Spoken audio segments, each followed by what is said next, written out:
పులివెందుల, ఒంటిమిట్ట. దీనిలో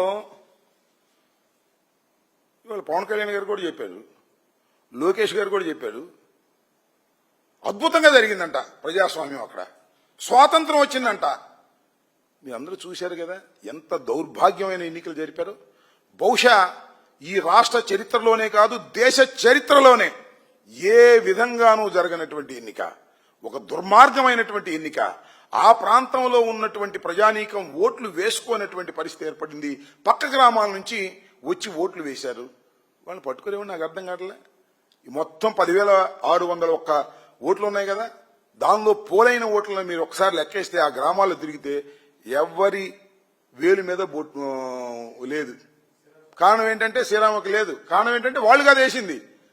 జమ్మలమడుగు నుంచి వచ్చారు, పక్క గ్రామాల నుంచి వచ్చారు, పక్క నియోజకవర్గాల నుంచి వచ్చారు. ఇంత దారుణంగా చేశారు. మళ్ళీ చిత్రమైన విషయం ఏంటంటే ఎవరు స్లిప్ వేశారట దానిలో. ఏమండి 30 సంవత్సరాల నుంచి మేము అసలు ఓటు హక్కు వినియోగించుకోలేదు, ఈసారి వినియోగించుకున్నాం దండం బాబు అని ఎవరు వేశారో నాకు అర్థం కాల. బహుశా జిల్లా కలెక్టర్ వెళ్ళాడు, ఆయన వేసాడేమో, లేకపోతే ప్రవీణ్ వెళ్ళాడు, ఆయన వేసాడేమో, లేకపోతే మీరు చూశారో లేదో లోకేష్ ఒక ట్వీట్ చేశాడు, బ్రహ్మాండంగా జరిగింది, అద్భుతంగా జరిగింది అని లైన్లో నుంచున్నారు.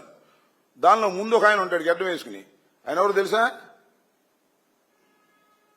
ఆయన ఆ పక్కన ఉన్నటువంటి అదేది మన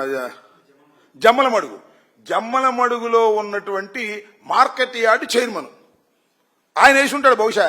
లేకపోతే కలెక్టర్ గారు జేబులో చేతులు పెట్టుకుని ఉంచున్నాడు కదా, ఒక ట్వీట్ చేశారు, మళ్ళీ తీసేశారు. అప్పుడు ఇద్దరు వేశారు, వాళ్ళు కూడా జమ్మలమడుగు వాళ్ళే. వాళ్ళు వేశారో స్లిప్ నాకు అర్థం కాల. అసలు ఆ గ్రామంలో ఉన్న వాళ్ళు ఓట్లే వేయినప్పుడు ఇంకా స్లిప్లు ఏమేస్తారు?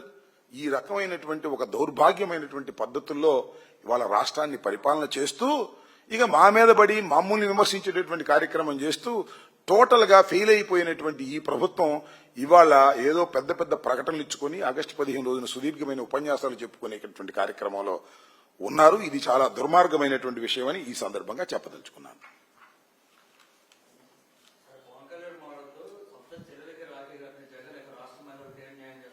పవన్ కళ్యాణ్ కాదే, లోకేష్. అవునవును, నేను అడుగుతా ఉన్నా, నాయన లోకేష్, మీ నాన్నగారికి కూడా చెల్లెలు ఉన్నట్టున్నారు, ఉన్నారా? మర్చిపోయావా? మీ మేనత్తలు ఇప్పుడన్నా కట్టారా రాఖీలు? ఇప్పుడు కట్టిన సందర్భం ఉందా? అక్కడ దాకా ఎందుకు? మొన్న ఏదో ఇల్లు కట్టుకుంటున్నా మీరు ఇక్కడ శంకుస్థాపన చేశారుగా, మీ నాన్నగారు మీ చెల్లెల్ని పిలిచి ఏమన్నా పట్టు చీరలు కానీ మామూలు చీరలు కానీ ఏమైనా పెట్టాడా? ఎందుకే కోతలకు వస్తావో నాకు అర్థం కాదు. ఎన్టీ రామారావుని మోసం చేసి అధికారంలోకి వచ్చి మీ మేనత్తలను మోసం చేసి మీ మేనత్తలను చూసుకునేటువంటి నువ్వు జగన్మోహన్ రెడ్డి గారి గురించి మాట్లాడుతున్నావా?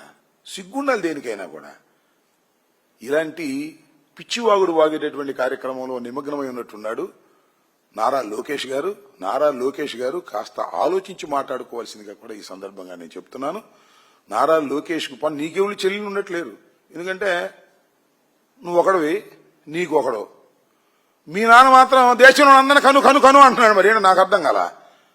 నువ్వు కనవు, మీ నాన్న కండు, దేశంలో మొత్తం కనాలి.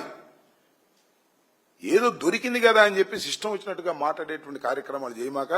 నువ్వు మీ బాబాయిని ఎంత బాగా చూశావో, మీ నాన్న తమ్ముడిని ఎంత బాగా చూశారో దేశం అందరికీ తెలుసు. నీకు తెలియదేమో, మర్చిపోయారు అనుకుంటున్నారేమో. కాబట్టి ఇలాంటి పిచ్చి కూతలు దయచేసి కుయ్యవద్దని ఈ సందర్భంగా చెప్పదలుచుకున్నాను.